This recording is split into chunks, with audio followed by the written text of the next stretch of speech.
Thank you. Thank you so much, Jerry and Yuyao, for the invitation. I'm very excited. There are so many such activities are happening in Harvard and to expand it around the world. I would like first to declare my conflict of interest with some companies. I'm a paid consultant.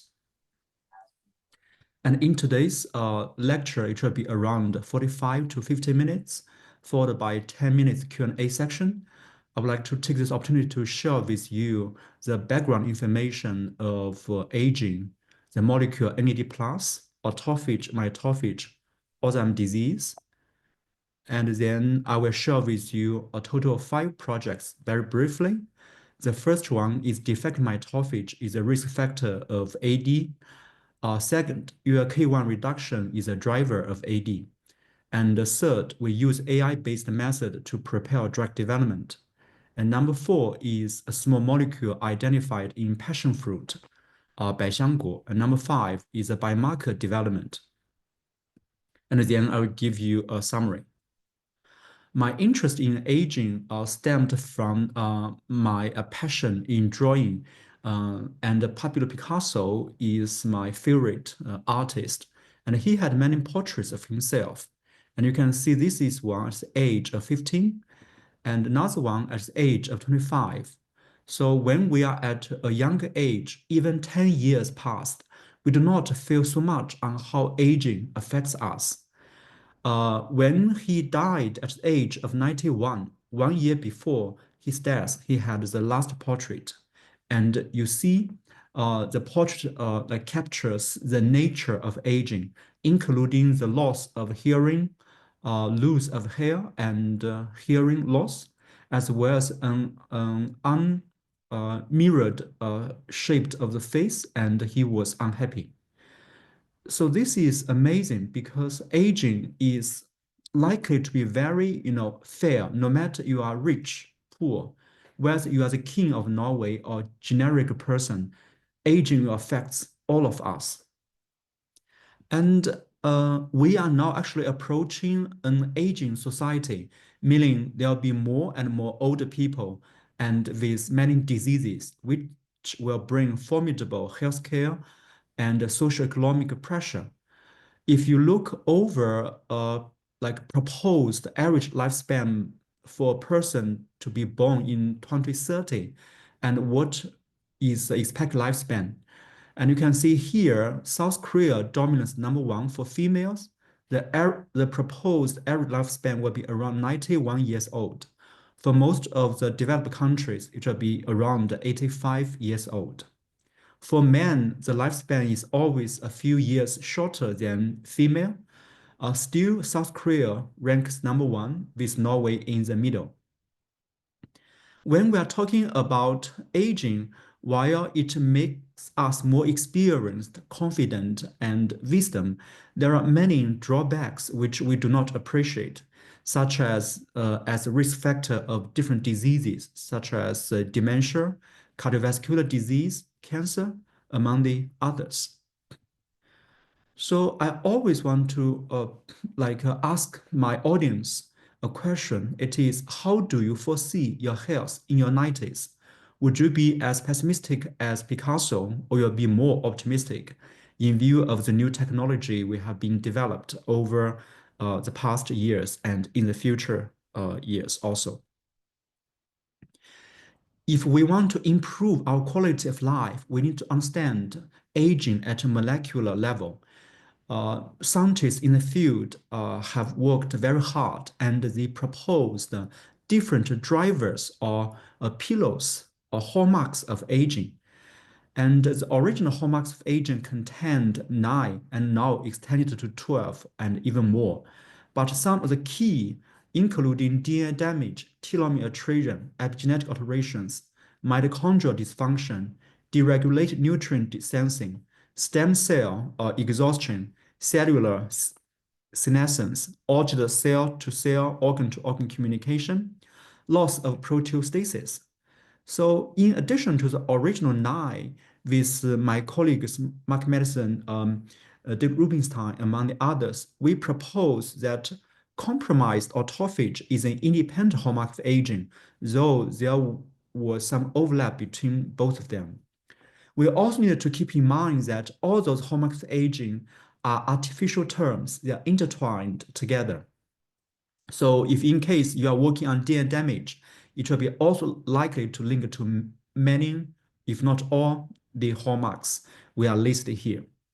When I started my lab in 2017, as Yuyao mentioned, we had a small group, so we cannot working on all the hallmarks of aging. So then we wondered whether we can focus on one event that linked to all the hallmarks of aging. And it turns out the small metabolites, nicotinamide adenine dinucleotide, oxidized form, is linked to all the hallmarks of aging, as evidenced by NAD plus reduction can contribute to those hallmarks of aging features, while NAD plus augmentation can alleviate or slow down many of those hallmarks. And with this in mind, there are three major topics in my group, including the mechanism of aging, with a focus on the small molecule NAD+.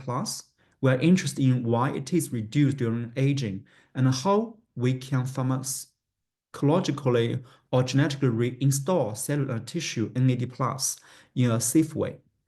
We are also interested in the aging predisposed dementia with a focus on the dominant one, Alzheimer's disease, with a focusing on garbage recycling or capacity reduction. And we are also interested in collaborating with our colleagues in the using of artificial intelligence as a way to prepare drug development. There are many model systems we can use for aging research. And my group uses C. elegans, which live normally 3 weeks, Drosophila live around 2 months, mice 2 to 3 years, as well as different human samples for our work. So here I want to share with you the project number 1, focusing on defective mitophagy contributed to Alzheimer's disease pathology and is a drug-able target. Excuse me. I should know her name. Who is she? What's her name?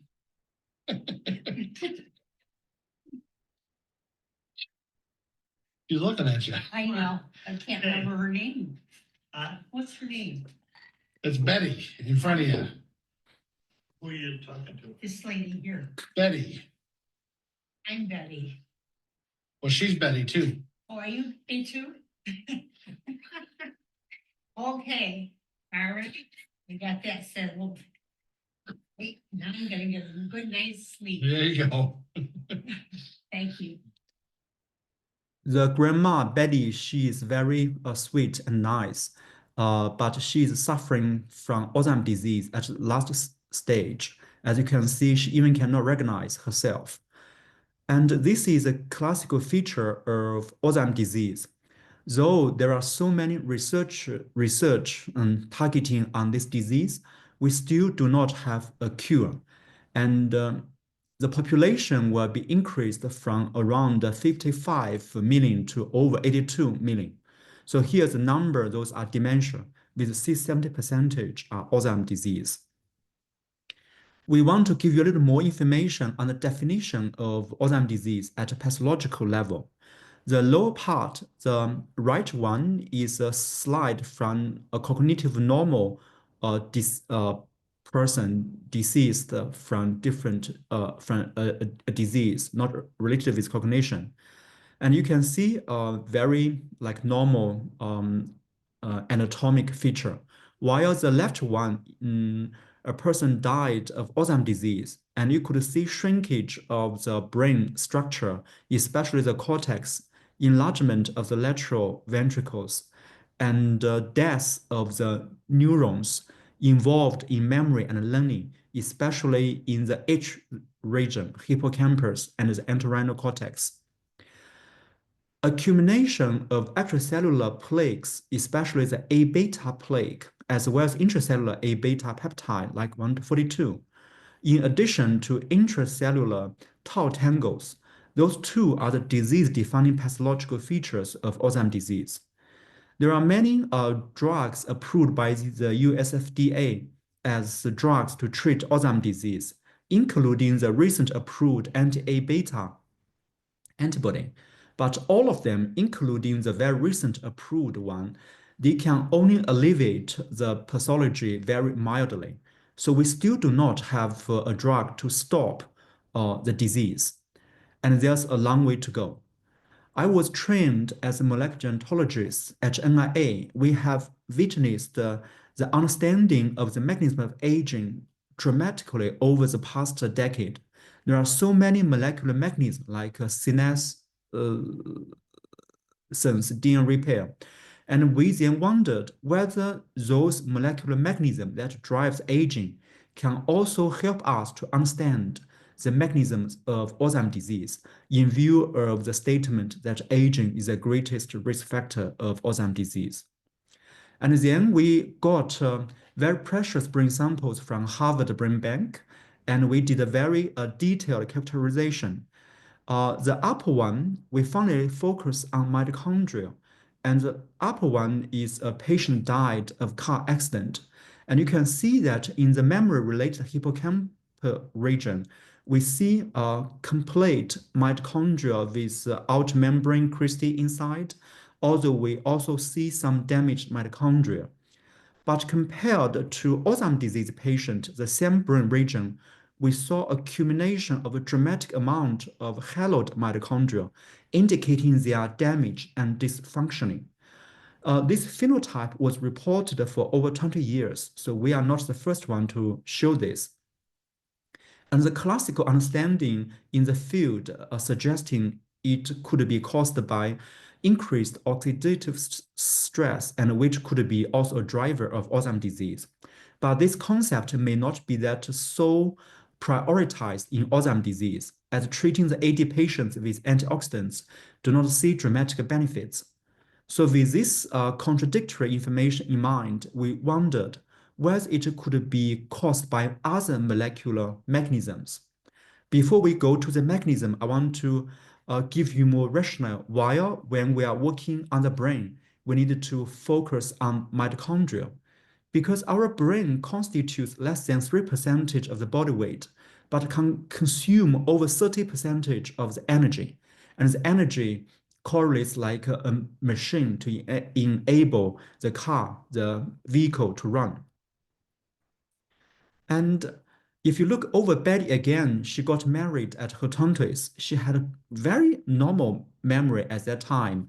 Her husband's birthday, their anniversary, it was when started to reach her 60s, she started to have deterioration of memory. And at her 80s, she was unable to remember the things. And the classical understanding is when a dementia patient was young, they had relatively good neurons, which are able to store the memory. However, when they are getting older, reach to 60s, and even worse, when they are getting older, accumulation of those tau and A beta we consider as garbage could be the driver of the disease. And the concept we proposed is when we are getting older, worn out of the engine can result in reduced garbage recycling capacity. And we aim to repair the engine through a process termed mitochondrial autophagy, mitophagy. There are many approaches can increase our quality of life, potentially reduce the memory loss, such as exercise, fasting, and we are also interested in those processes, but focusing on the contribution of mitophagy in the benefit induced by exercise and fasting. And we're also interested in using mitophagy-specific inducers as an approach to slow down the disease progression, in addition to mental health. So speaking of mitophagy, it is one type of autophagy. While autophagy, I'm talking about the macroautophagy. In addition, we also have microautophagy and chaperone-mediated autophagy. if I know in Boston it's in the morning or sometime now. If you haven't have had your lunch or if you come here through cycling rather than taking a bus, you have consumed a lot of energy. So your blood AMP to ADP level is very high, which senses activation of AMPK and shutdown of mTOR. And this initiates the phosphorylation of ULK1 and recruitment of many proteins, followed by the generation of double membrane factor recognize different non-necessary or damaged components, maturation, and finally fuse with acidic lysosome to degrade the components and release the to cells to reuse.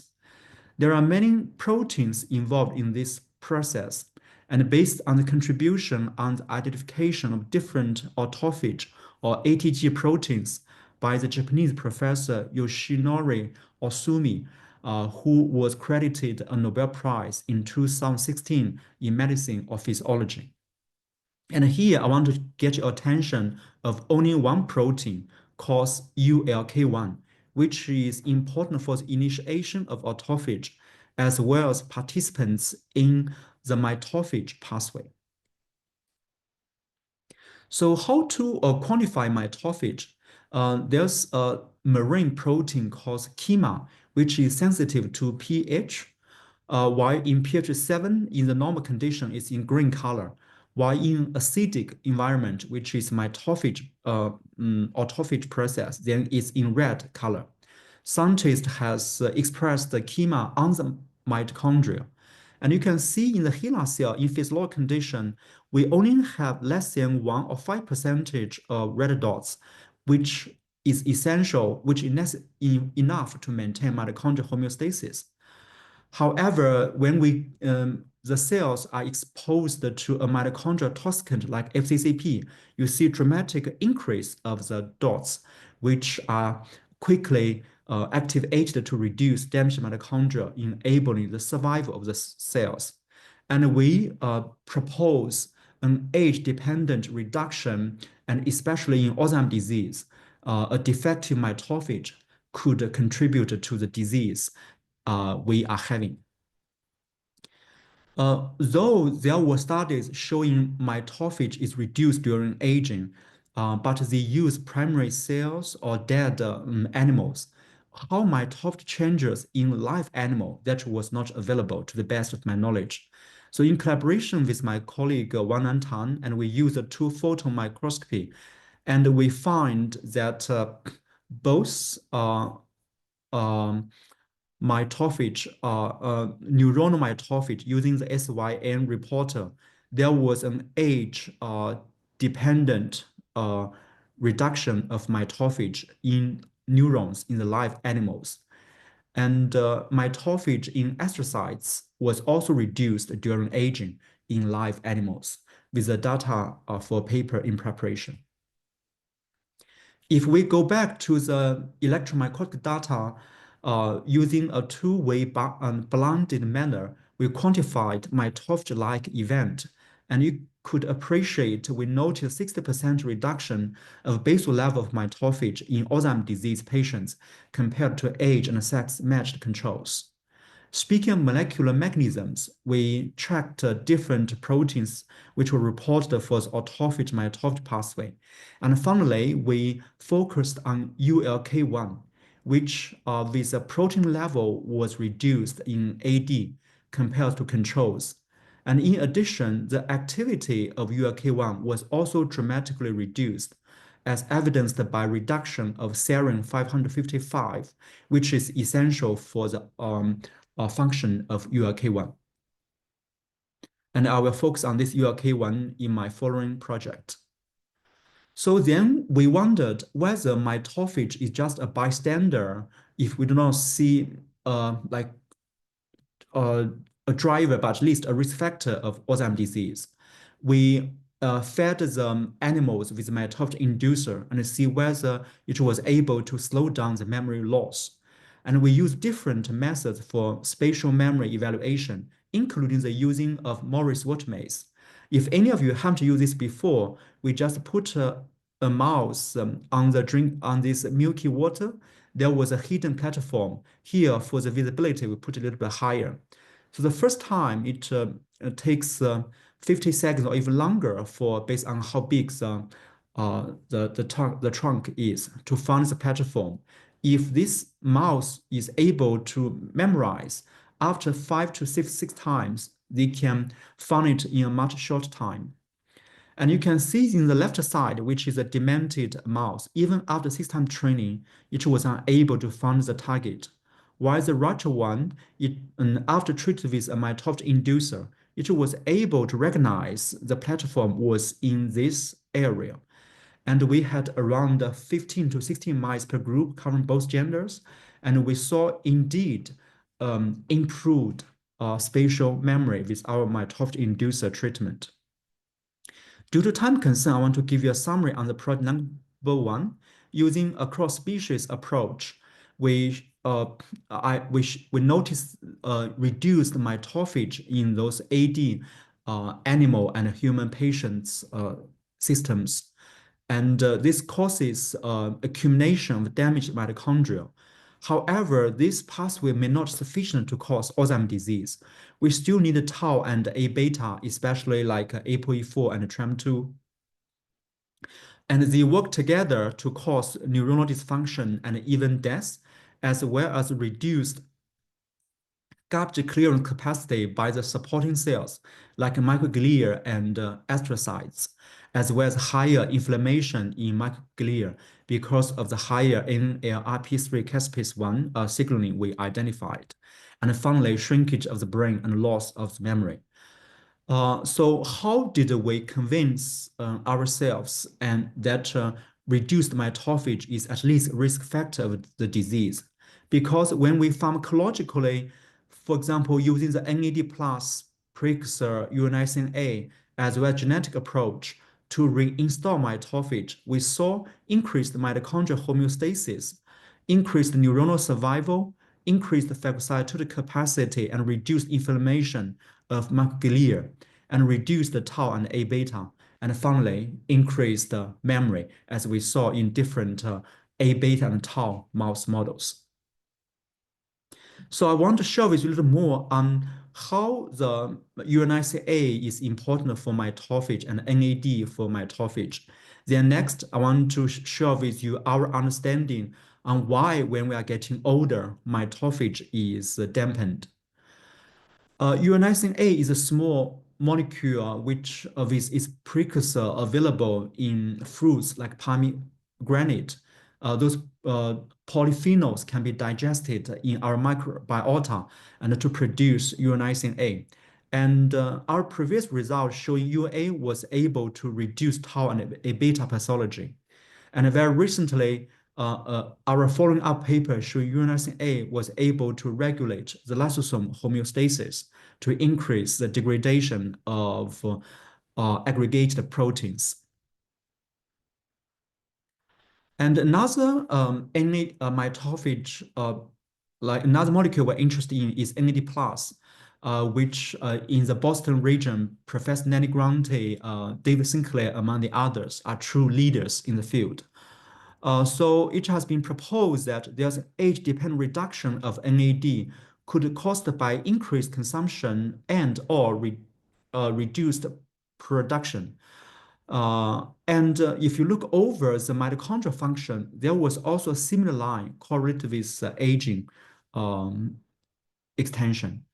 So I want to give you a little more information on what NAD was discovered and how it is produced in our cells.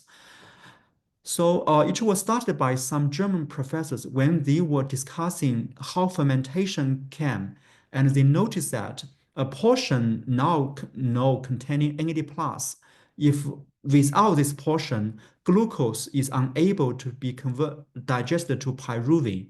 And here, NAD+ to convert it to NADH, I do not use the word degradation. So to convert to reduced form NADH, and which is used by the last stage acetylcholine to alcohol. So NADH to NAD+ again. This explains very well once the fermentation happens in our kitchen, it does not stop. Like you have the pickled cucumber, you should eat this within 10 days, otherwise it will become very sour. And the importance of NAD+, NADH, NADP, and NADPH is coined by credits of 4 Nobel Prizes to 6 professors on their contribution in the understanding of NAD and NADP molecules. It has been proposed that we may die in 20 seconds or within a few minutes if without NAD+ production. I think this statement could become from the importance of NAD in different cellular processes. For example, the glycolysis glucose to pyruvate, which needs NAD+. Pyruvate enters into the matrix of mitochondria for TCA cycle, a process which also needs NAD+.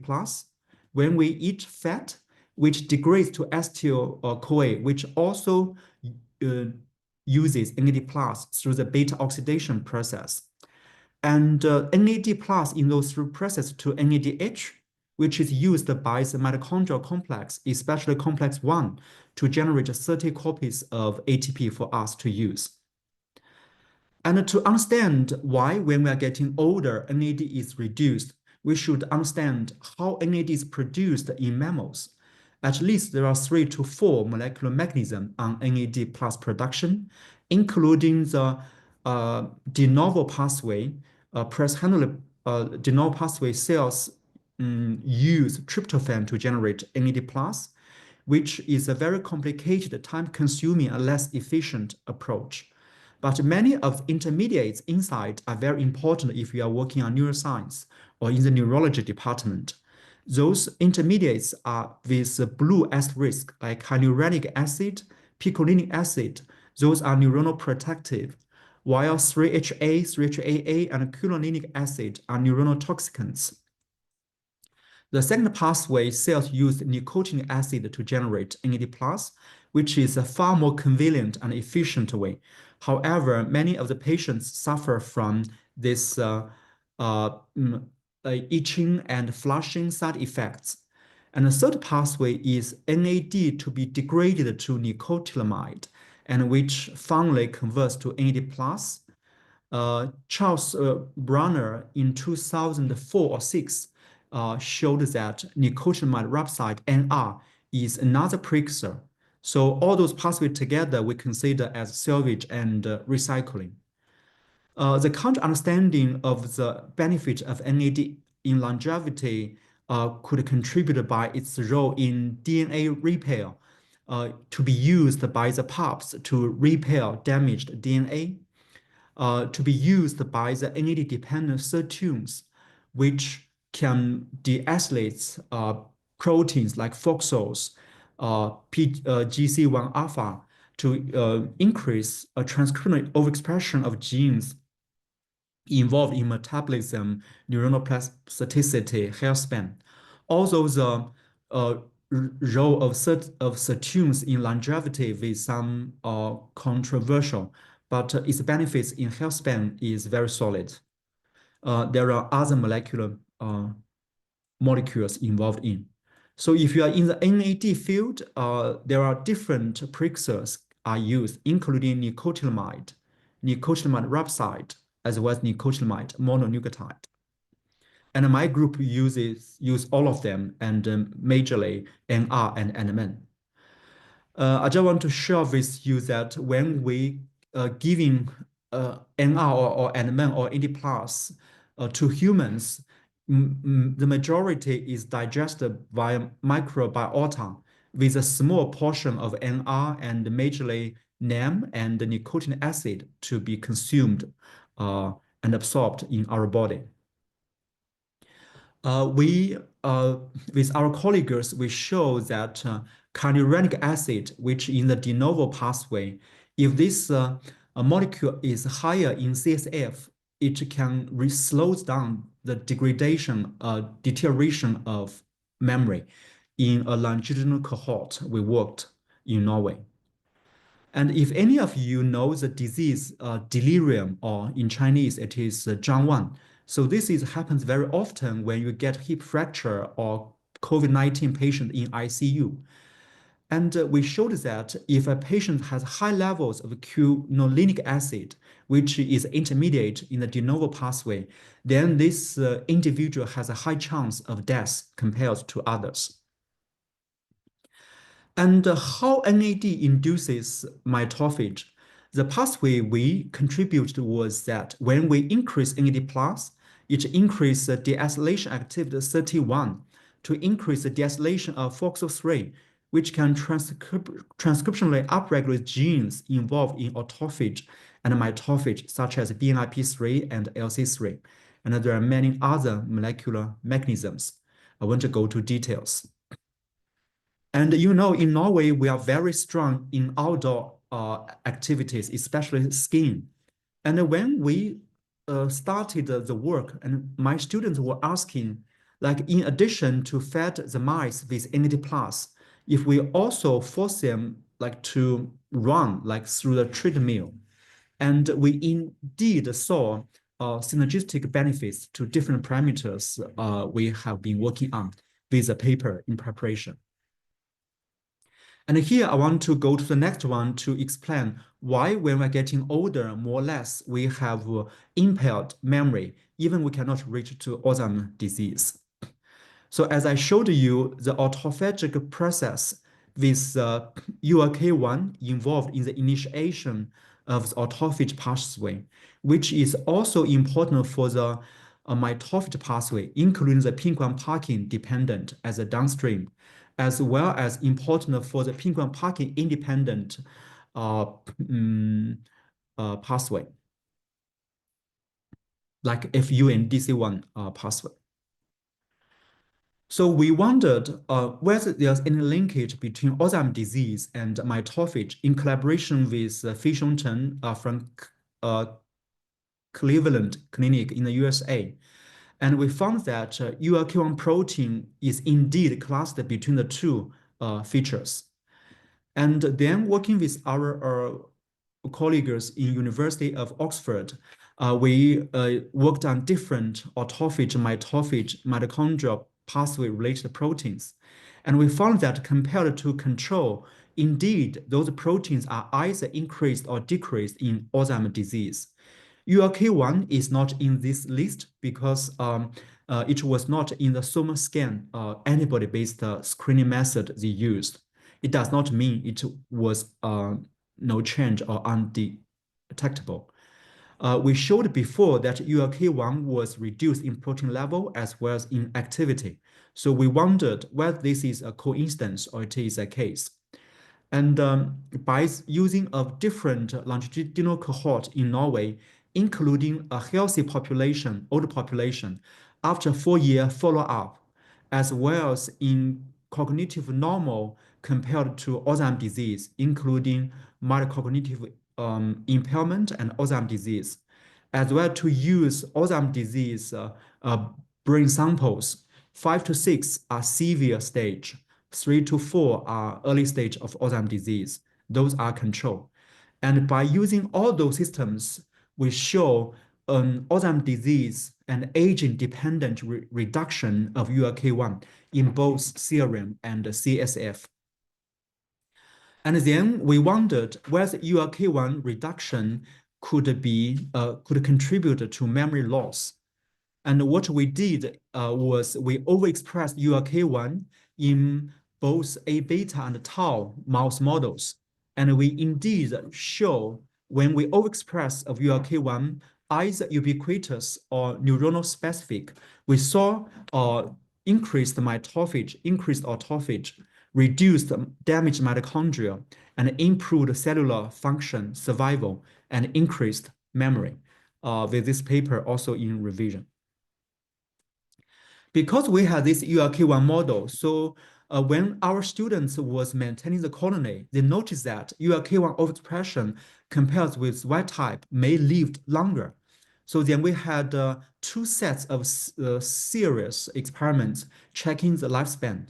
And you can see that indeed male female, I think on average, your K1 expression reached 25% extension of lifespan, especially in females compared to male. And we had 2 biological repeats. It seems your K1 overexpression not only makes the animal live longer, but also healthier.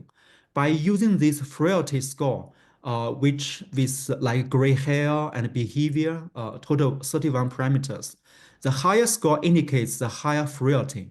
If you look over the pink color, there was an age-dependent increase of the parameter, while your K1 overexpression continuously and consistently reduces those parameters, indicating improved health span, in addition to other parameters I didn't show you here. So we also have unpublished data showing your K1 expression can reduce depression in mice. Here I want to go quickly because I do not have much time on the AI-based project, just to give you a summary. I want to use the time to explain on how important AI in our daily life, in addition to dramatically facilitates medical care and disease identification, and even for clinical trial. But I want to give you one slide to summarize a paper we published a few years ago. So back to 2019, we're interested in identification of physiological on those safe mitophagy inducers as potential drug candidates. And during that time, there was only 19 mitophagy inducers which can induce mitophagy through molecular mechanisms not to damage mitochondria. Like we excluded FCCP rotulon inside. So we had a total of 19 positive components, and we collaborated with our colleagues in Imperial College London in the UK, and they built an algorithm for us through these 3 methods after a training of an online big database. Then we went access to a small natural compound library in the University of McCall, which contains over 3,000 compounds identified from traditional Chinese medicine with a history in treating memory loss, and showed positive results before. So we wondered which molecules can induce mitophagy and can also potentially reduce the memory loss. First, we tested in cell culture like HeLa, this video I showed you model system, with a 10 micromolar as a cutoff dose. 8 of the molecules passed this stage of the criterion. Then we wondered in the C. elegans model of Alzheimer's disease as well as mitophagy inducer. We wondered whether those 8 molecules was able to increase neuronal mitophagy and reduce memory-like deterioration. And we saw 2 passed these 2 criteria. After that, the 2 compounds were subjected to 3XAD mouse model, which harboring both tau and A-beta pathology.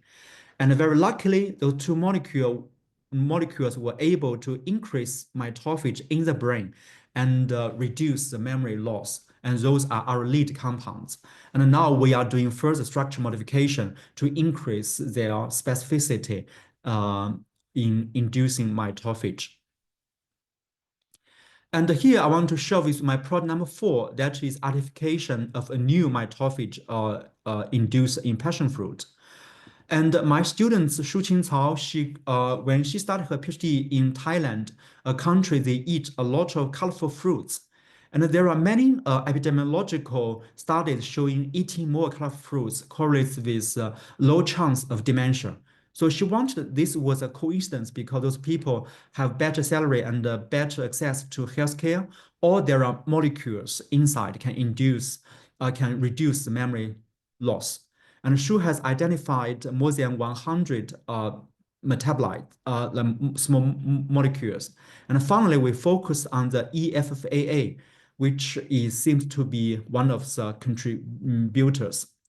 So first, we showed that I want to go to details, but to show when we fed them, we inject the molecule into the mice, there was a dose-dependent induction of mitophagy using a mitoQC, which is also a mitophagy reporter.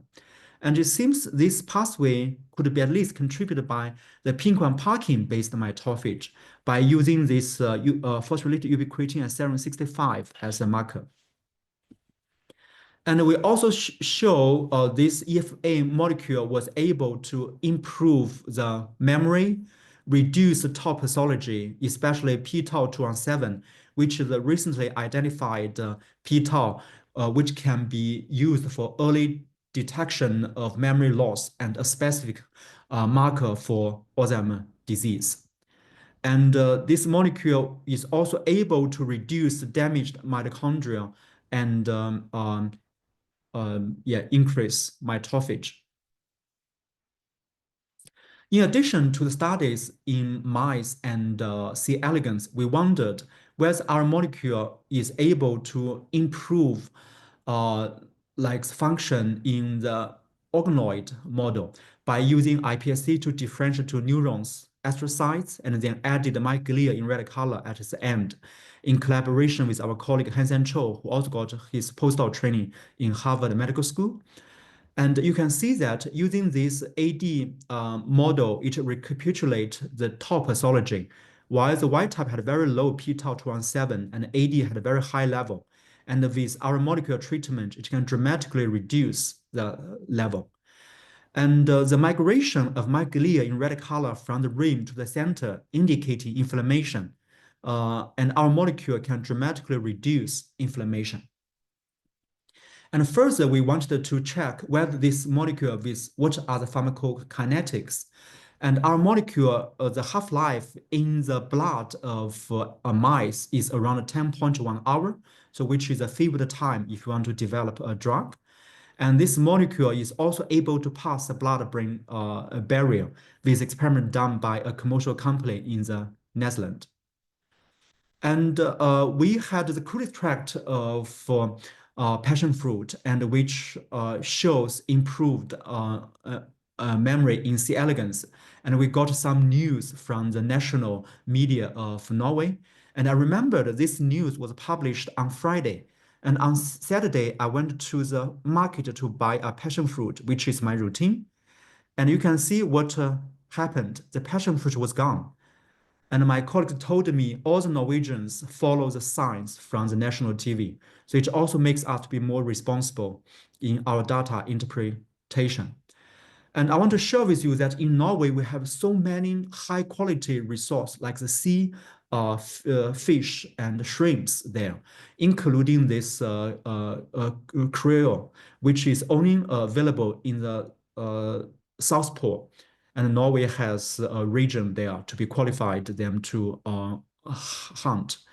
And a few years ago, with my head department, Hilda Nielsen, we showed krill oil was able to increase resilience of Parkinson's disease harbored neurons and reduce the biological age and extends the lifespan and health span in C. elegans animals.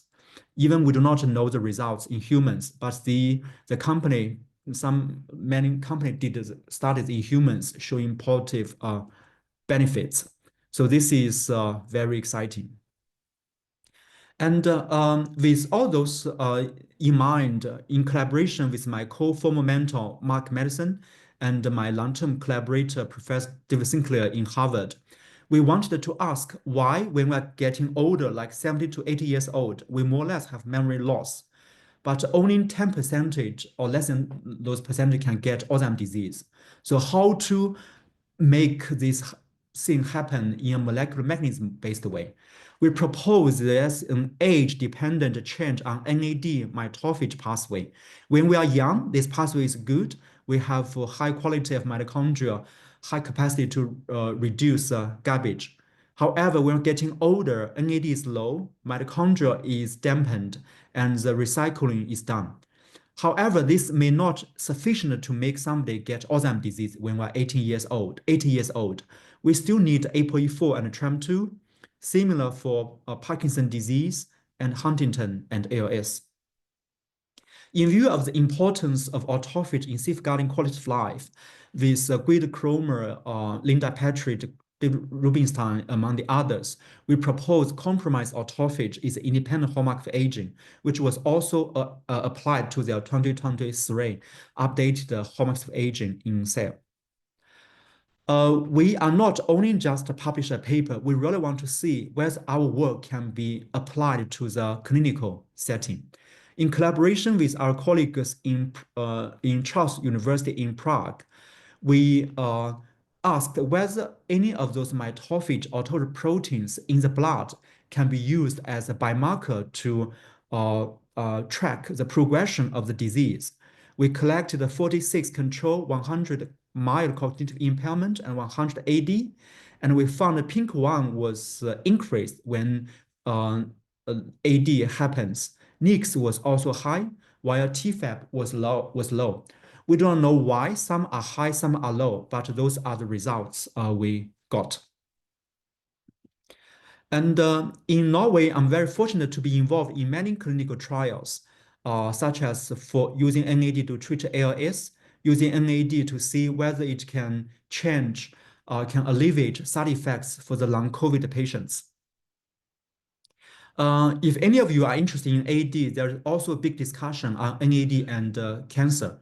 So while whether NAD can increase or reduce cancer, both data are there. But before we have conclusion, we should be cautious if any of us have a cancer. It's not suggested to have NAD until further evidence. I'm very pleased to build this Norwegian National Anti-Alzheimer Disease network with many colleagues on board, including our Harvard colleague Brad Hyman, MIT professor Li Huicai as our board members.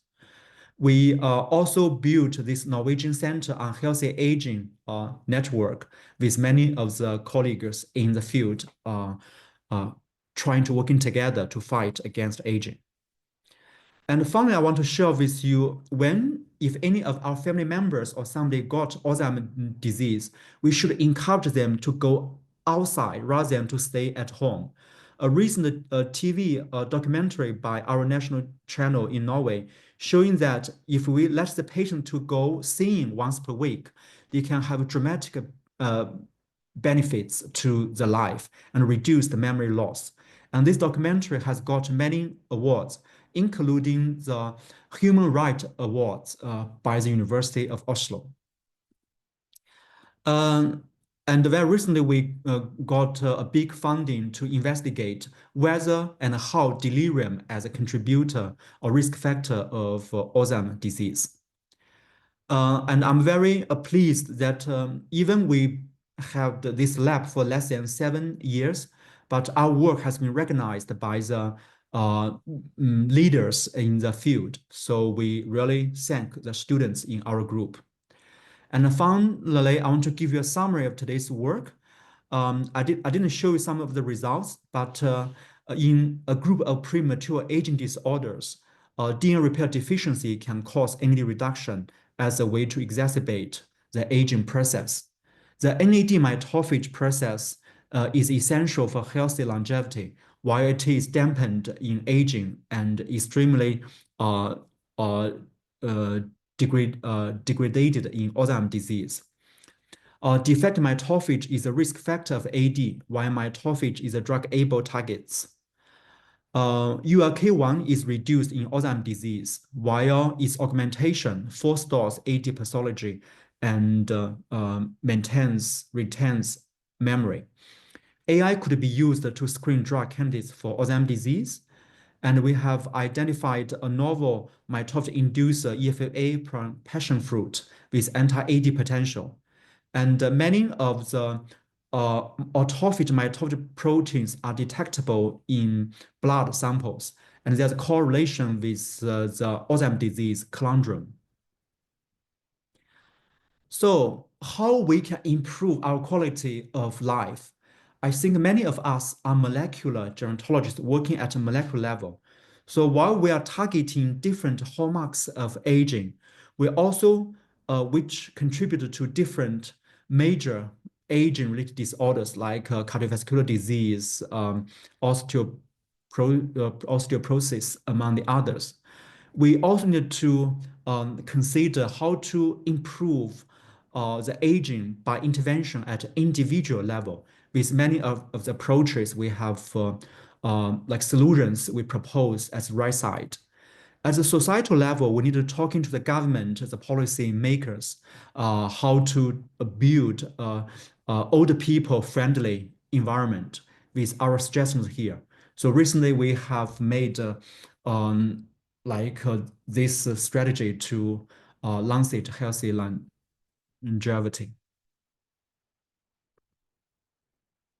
I hope you still remember the question I asked you, how do you foresee your health in your 90s? And I would like to use Ruth as an example. She is a Norwegian, my relative. She is 100 years old. So at the age of 97, her driver's license was terminated by the Norwegian government because even you are very healthy, but 96 years old is a top age for you to drive a car. And she does not want to limit herself. So she's now doing Scoot. And finally, I want to thank my team members, especially for the AI paper performed by Dr. Chen Xie, now an associate professor in Wenzhou Medical University, and the autophagy paper done by Dr. Yaya Amen, now a senior editor in Nature Aging, as well as my many of the collaborators. And we were also very happy to working with Professor Wai Chan's team, including Yuyao. We had a very productive study showing NAD plus can improve many of the functions in the premature aging Werner syndrome. And I thank you so much for this opportunity, and I'm very happy to take some questions if we have time.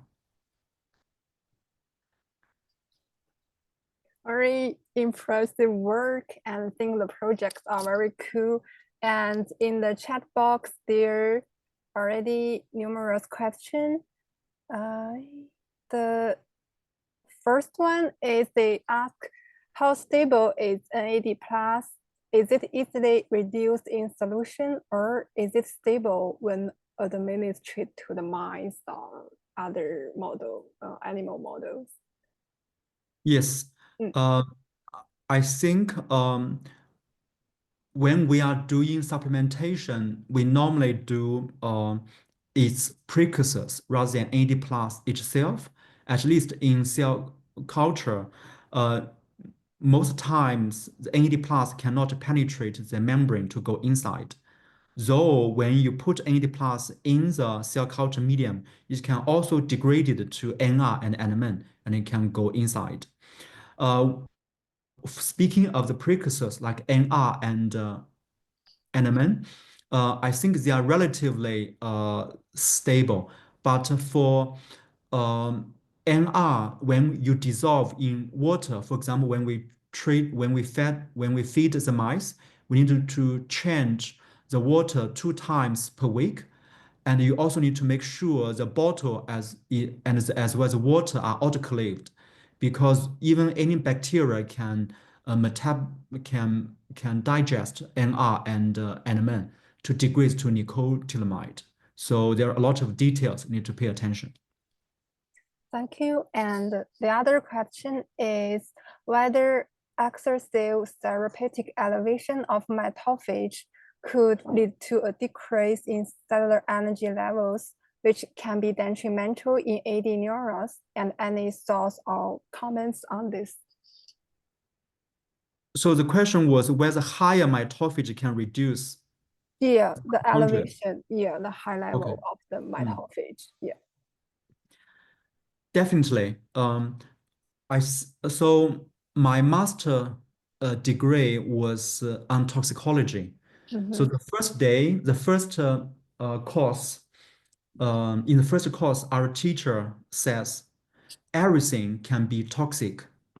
The dose matters. Even for water, when you're drinking a lot of water, it is also very bad to the health. So no matter regarding mitophagy and NAD plus, for proteins or anything, you can see positive and negative results. Speaking of mitophagy, definitely when you dramatically increase mitophagy, it can also recognize and degrade those healthy mitochondria. If the cell at the same time do not produce sufficient new mitochondria, then you will have a reduced level of healthy mitochondria and reduced energy production. So when we are working on those things, we wanted to titrate the dose of a mitophagy inducer to enable it to reinstall the reduced mitophagy level to that close to wild type, not too high when we're taking consideration on the safety. Great, great. Thank you. And is there other questions from audience? Hey, that was a fantastic talk. I'm curious about the EFFAA. Could you talk a little bit more about it, what exactly it is, and how did you identify it from the passion fruit? Thank you. Yes, this paper has not been published, and we are also aiming for a patent application. So that is why we haven't declared the information. But it is one of the over 100 small molecule we identified through mass spectrometry. Then we tested each and every of those molecule using the platform, as I mentioned, in the AI method, and see which one can increase mitophagy in neurons as well to increase memory. And we finally found this EFA is the one we should focus on.